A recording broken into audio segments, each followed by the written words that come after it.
Hai semuanya, Assalamualaikum warahmatullahi wabarakatuh. Perkenalkan, nama saya Ardian Eka Ferdiansyah, seorang mahasiswa aktif Prodi Ilmu Komunikasi Untak Surabaya dengan NIM 115.24076. Di video kali ini saya buat untuk memenuhi tugas evaluasi akhir semester mata kuliah Komunikasi Politik. Topik yang saya angkat dalam video penugasan kali ini yaitu partisipasi politik generasi muda di ruang digital. Nah, sebelum itu, berbicara soal partisipasi politik pada generasi muda saat ini, tidak jauh-jauh dari perkembangan atau kemajuan teknologi informasi dan komunikasi.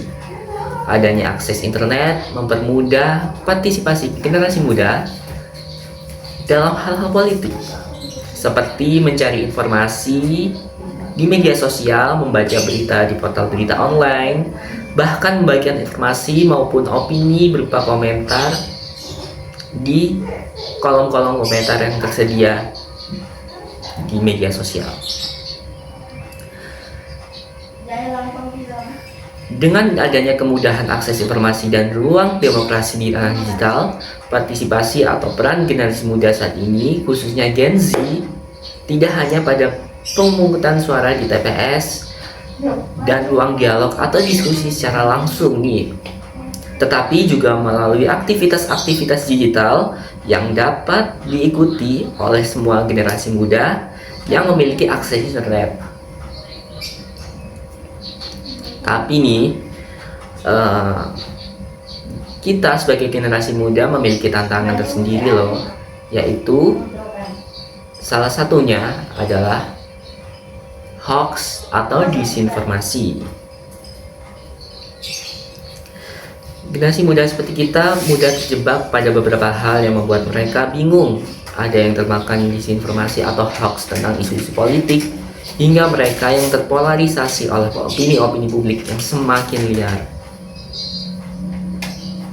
Dampaknya bisa sangat buruk loh bagi masyarakat, bagi masing-masing individu.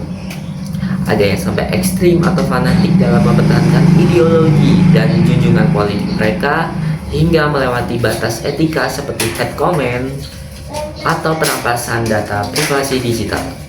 Dan ada yang memilih seimbang atau objektif, tidak berlebihan namun bijak dalam memilih dan memilah informasi tentang politik atau sikap mereka dalam partisipasi politik. Bahkan ada yang memilih cuek atau golput untuk mengurangi atau bahkan tidak melakukan partisipasi politik di ranah digital, baik itu aktif yang mencari atau membagikan informasi dan memberikan komentar berupa opini, maupun yang pasif, yaitu yang mengamati saja. Nah, salah satu aktor dalam aktivitas digital yang sangat bisa mempengaruhi partisipasi politik generasi muda saat ini yaitu influencer yang memiliki banyak followers. Pemilihan topik ini bukan tanpa alasan ya teman-teman. Saya melihat generasi muda saat ini perlu mengkritisi dan bersikap lebih bijak dalam menentukan arah partisipasi politiknya.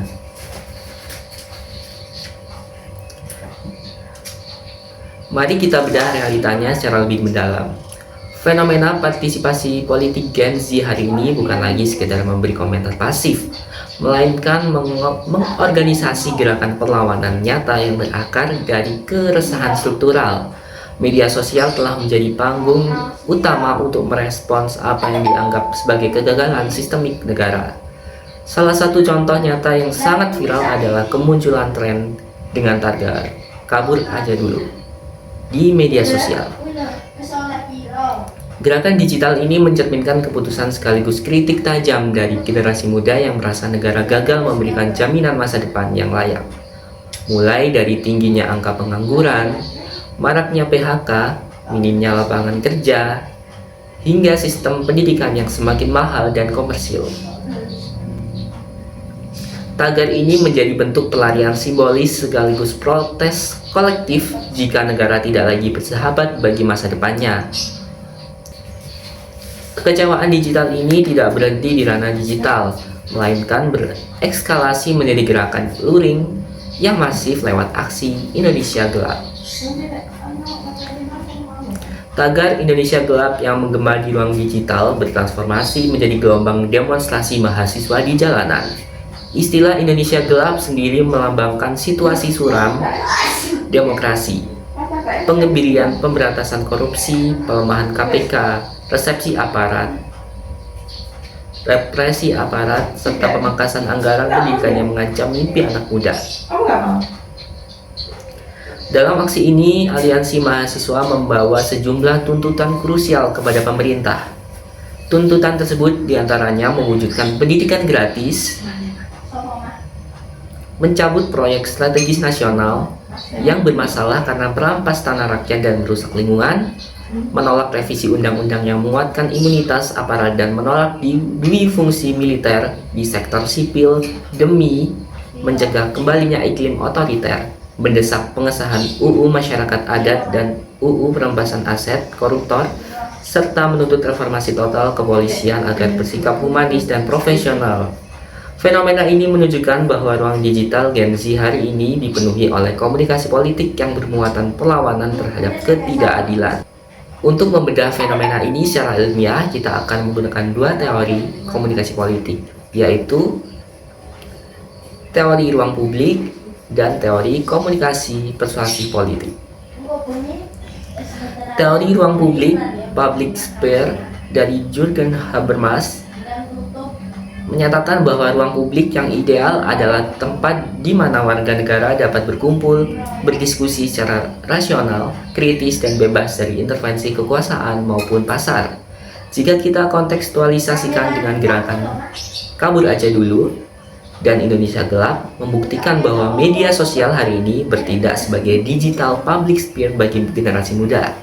Melalui tagar, utas, dan siaran pers digital yang bahkan sengaja dibagikan ke media internasional, anak muda berhasil meruntuhkan barikade komunikasi yang dulu elitis. Siapapun bisa mengorganisasi massa langsung dari smartphone mereka.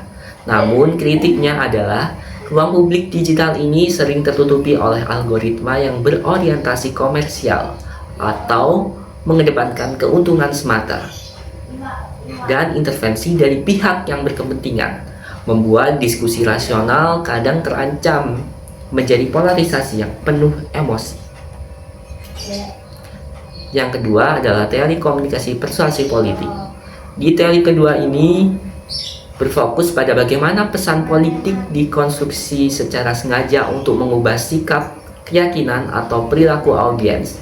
Di era digital, komunikasi persuasi politik tidak lagi menggunakan pidato panjang yang membosankan.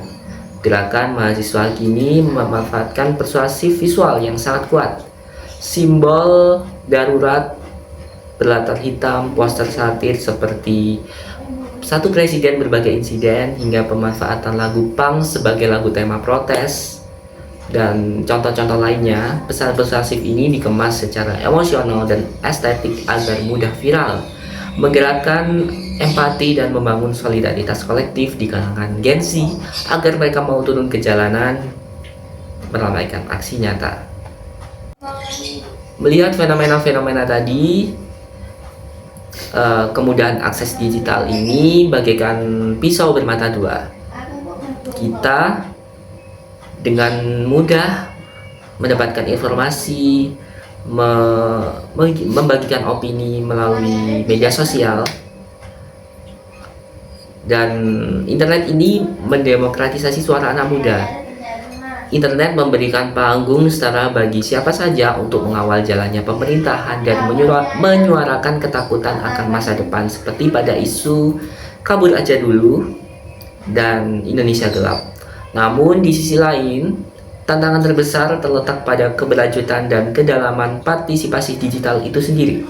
Partisipasi digital rentan terjebak dalam bias, di mana sebagian anak muda merasa sudah berkontribusi besar secara politik hanya dengan menyukai membagikan tagar Indonesia Gelap atau Kabur Aja Dulu, atau membuat cuitan emosional tanpa memahami esensi mendalam dari beberapa tuntutan yang dibawa di lapangan. Jadi simpelnya, eh, partisipasi digital itu kebanyakan kayak FOMO gitu. Kritik terbesar terletak pada pentingnya penguatan literasi politik dan literasi digital. Banyak partisipasi digital yang digerakkan oleh luapan emosi sesaat akibat paparan narasi yang viral, bukan atas dasar pemahaman kebijakan secara komprehensif. Tantangan utama generasi muda, khususnya Gen Z hari ini, bukanlah kekurangan informasi, karena kita sudah banyak mendapatkan arus informasi yang mudah lah. Dari internet kita bisa, dari Google, dari AI, bahkan dari semuanya, dari berbagai sudut internet kita bisa mendapatkan. Namun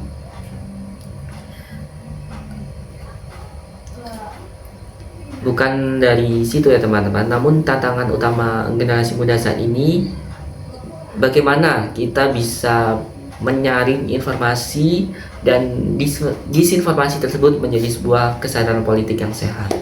Tanpa adanya filter literasi yang kuat, ruang publik digital yang dicita-citakan Habermas idealnya menjadi tempat bertukar pikiran yang sehat justru beresiko menjadi ruang bising yang dipenuhi ujaran kebencian atau fanatisme semata. Sebagai penutup, apa refleksi yang bisa kita bawa pulang dari diskusi kita pada kali ini? Gerakan seperti kabur aja dulu dan aksi nyata Indonesia gelap adalah alarm keras dari Gen Z, dari generasi muda, bahwa ada hal yang sedang tidak baik-baik saja dalam tata kelola negara kita. Generasi muda memegang kunci dan porsi suara terbesar dalam menentukan arah masa depan bangsa. Menjadi bagian dari ekosistem digital berarti kita memegang tanggung jawab moral yang sangat besar. Partisipasi politik digital kita tidak boleh berhenti hanya pada tingkat konsumsi pasif, mengeluh di media sosial atau sekedar ikut-ikutan tren yang sedang viral.